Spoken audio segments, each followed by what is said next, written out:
Hello, this will be a walkthrough for the setting up of the green screen effect in Unreal so far. So to start, we'll go into the content manager. We'll search up a media player object. Make sure to tick video output as a texture. You can name it whatever is important for your thing. I didn't name it anything for this. But then now you will double click it, open up, go to video, and make sure that your video input is correct.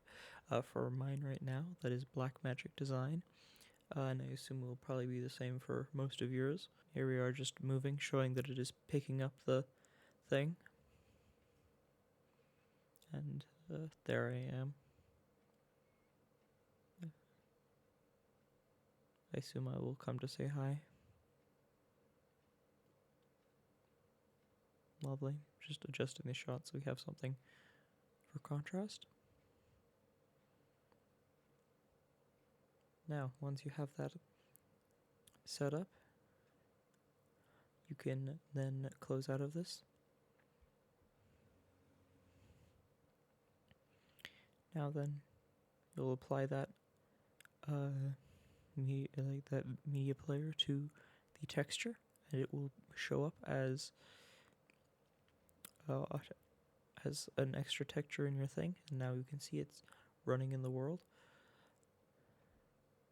but it is not running at real time yet. It is just taking the picture from the last time we did it.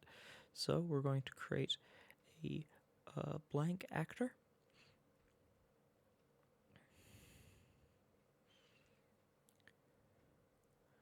Name it something pertaining to the fact that your input is working, but that is really all it is for.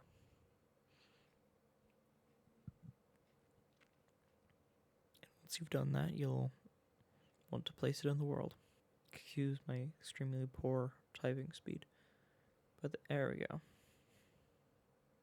And that is in the world and is affecting things. Then we will open up the event graph of that empty object or empty actor. And now we're going to set up a rather convoluted solution to getting this done. There's probably a much faster solution to get this done if and when I understand the tools better.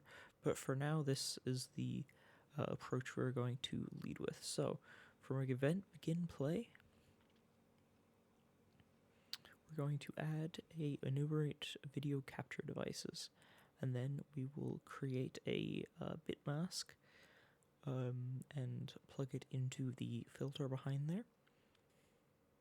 Then you'll go over to the options side of that, and you will set it to eMedia Video Capture Device Filter.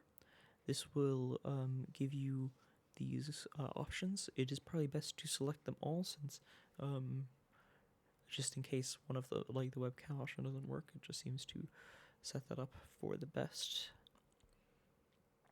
Now we will set a loop, as it will then update each frame. Don't forget to link that into the array. Then next we will add a break for the media capture device. In we will want to put so you can test this beforehand to find out what you want to come in. You'll probably have found this easier through setting up the video input, but you can test the string to find out what specifically you want playing or what is coming in.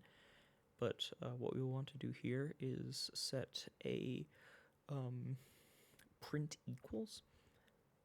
So you'll want to make sure that you are doing specifically string equals here. It'll not be in the context sensitive menu. You will have to leave that to find it. Once you've set that up, you will be able to set a branch condition for later, which will tell if the name is true or false. So next you're going to want to type in the exact string of the name of the media capture device that you were using. Also, make sure that when you are done with this to save it. I did not do that, and it was screwing me. So yes, so you want to take what that is and make sure it is the name of that and put it in. Like I said, there's probably much better ways to do this, but this is the solution that I found to work for filtering it out. So now we're going to link up the loop body into, or the loop output, I think, into the branch setting to test if the input is, if that text equals the text of the thing that we want. It will output the URL, and then we just have to link up the URL into the thing. Next, we will have to put in a media player variable, the object variable. Name it whatever is pertinent to your thing. I was just naming it the video in.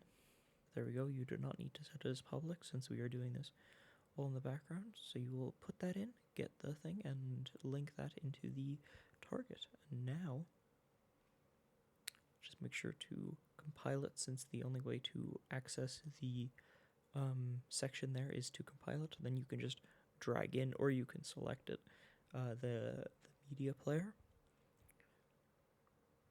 And once that is all set up, you should be able to run it, and there should be a green screen plate in your world. Now, this is not necessarily the way to go forward. This works all right for post-processing needs, and if you were going to green screen after the fact. But if you want to green screen onto the video is going to be a very different process. You will have to set all of this up beforehand, but it is going to be a lot more complicated with a lot of the virtual production setups.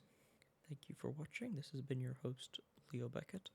I will be back later to provide you with more of setting up the green screen pipelines for Unreal Virtual Production.